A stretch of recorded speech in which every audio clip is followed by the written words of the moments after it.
As the Bank of Zambia is expected to issue a monetary policy statement of the third quarter 2021 Wednesday, a social economist, Kelvin Chisanga, has given advice to the central bank.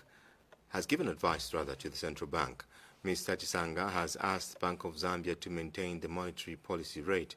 He says it is highly imperative that the Bank of Zambia should again maintain the policy rate at 8.50%. Mr. Chisanga, however, says the 2021 third quarter has had a myriad of some positives on both fiscal and monetary sides, with a general economic overview signaling some positive movements. He notes it is extremely worrying to see the local currency, kwacha, losing some marginal value since mid-September, especially after seeing a good electoral euphoria which characterized the portfolio support base. It's imperative that they should be able to maintain the policy rate at 8.5%, following some of the key fundamentals that we have actually been able to see that are quite performing in a positive direction.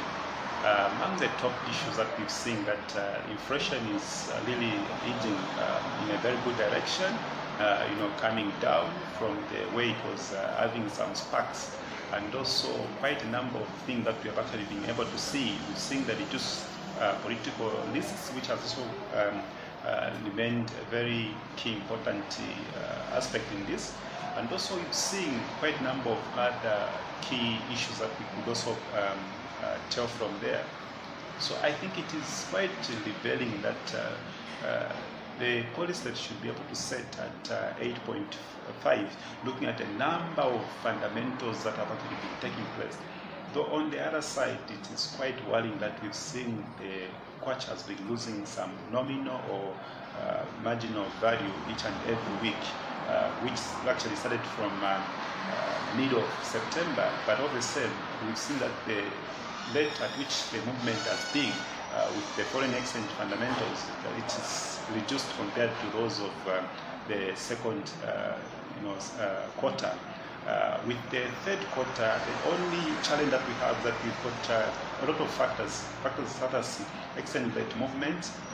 The need for supply of US dollars on the market is quite huge, as the appetite for most of the importer drive is taking so likely on this direction. And also we've seen the future prospect of having price growth in the consumer goods like fuel as well as electricity, which is actually standing to be a downside risk in this case. We all hope that we can have a moderate inflation impact as we go through this situation. But our expectation is that we need to have a steady inflation and also a steady growth or movement of the exchange rate as well.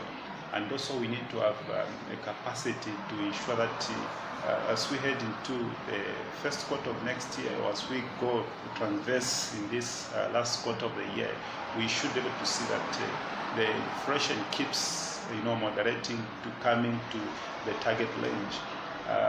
With the aspect of growth in the private sector, I think it's more imperative to say that we will be able to see the market